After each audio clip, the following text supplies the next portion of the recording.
एक गांव में रंगैया मंगम्मा पति पत्नी रहते थे। उनका एक सुंदर बेटी भी थी। 2 साल से सूखे के कारण कुएं के पानी सारे सूख जाते हैं और गर्मी की मौसम होने के कारण उसका खेत भी सूख जाता है। उसके सारे पैसे वो खेत में और खेती में गवा देने के कारण उदास होकर रंगैया मंगम्मा से ऐसे कहता है, मंगा, भगवान भला हमसे ऐसे क्यों खेल रहा है।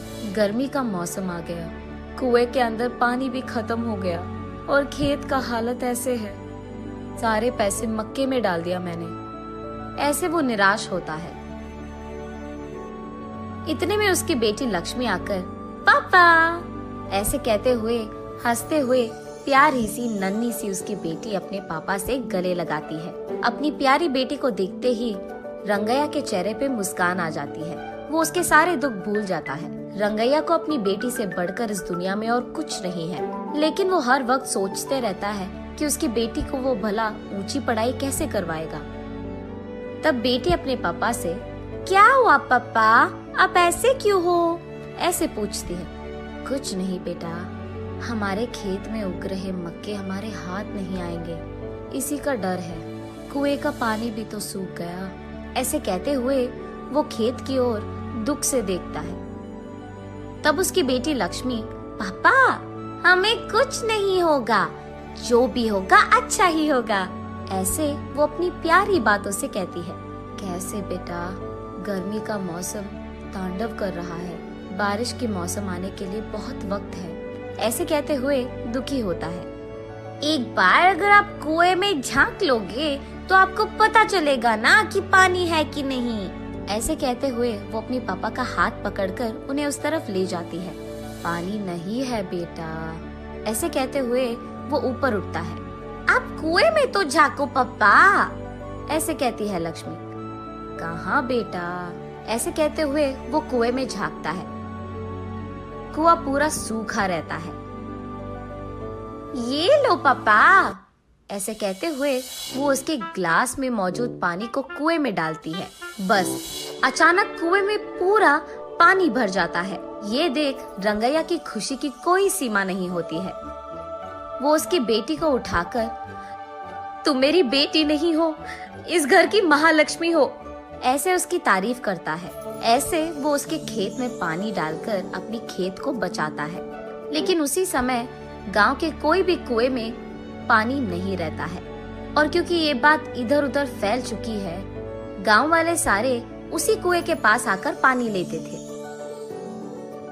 ये देख उस गांव का घमंडी जमींदार वहां आकर, क्यों रंगैया, क्या हो रहा है यहाँ? मेरे कुएं से पानी निकालकर तुम सारे गांव वाले ऐसे कैसे उसका इस्तेमाल कर रहे हो? ये मेरा खेत है और ये कुआं भी मेरा है। मैंने ये सोचकर दिया कि तुम गरीब हो, काम कर लोगे, लेकिन तुम यहाँ समाज सेवा कर रहे हो। ऐसे ही देखता रह जाऊंगा तो ये खेत भी तुम्हारा कह दोगे तुम। ऐसे गुस्से में उससे बात करता है। तब रंगैया, साहब मैं ऐसे थोड़ी करूंगा, हमारे पूर्वजों से यही हम काम कर रहे हैं। अब अगर आप ऐसे बात करोगे तो हमारा क्या हो जाएगा साहब? ऐसे कहते हुए वो उसके पैरों पे गिर जाता है। लेकिन घमंडी जमींदार कुछ भी करके उस जमीन को और कुएं को हासिल करने के लिए ऐसे कहता है, ये खेत मेरा है, जो करना है कर लो, निकलो। ऐसे कहकर वो रंगैया को नाइंसाफी से बाहर धकेलकर उस खेत के चारों ओर बाढ़ डाल देता है। उसके कुछ समय बाद गांव वाले सारे सूखे को भुगत रहे होते हैं। सारे कुएं सूख जाते हैं और सिर्फ रंगैया के कुएं में पानी रहने के कारण गांव वाले पीने के पानी के लिए जमींदार के पास जाकर ऐसे कहते हैं, साहब पीने के लिए पानी ना होने के कारण प्रजा मुश्किलों में है। आप एहसान करके आपके कुएं का पानी हमको अगर दे सके तो, ऐसे विनती करते हैं।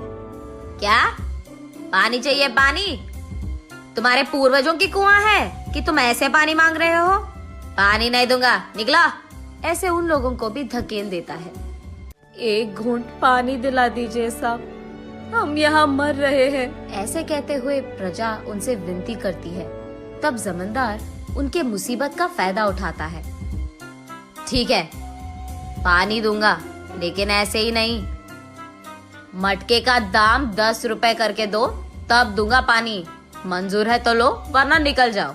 कुछ न कर पाने के कारण प्रजा चुपचाप उन्हें पैसे देकर पानी लेते हैं। घमंडी जमींदार जब पानी के लिए उसके मटके को कुएं के अंदर डालता है, अचानक एक ही झटके में सारा पानी सूख जाता है। तब जाकर जमींदार को अपनी गलती का एहसास होता है। रोते हुए रंगैया के पैर पकड़ता है और माफी मांगता है। कोई नहीं साहब, आपको आपकी गलती का एहसास हो गया है ना। तब जाकर वो रंगैया की बेटी की सहायता से जब मटके को कुएं के अंदर डालता है तो अचानक पानी पूरा भर जाता है कुएं में और सारी प्रजा इस घटना को देख बहुत खुश होती है। रंगैया उस पानी को सारे गांव वालों में बांटते हुए, खेती करते हुए खुशी से जीता है।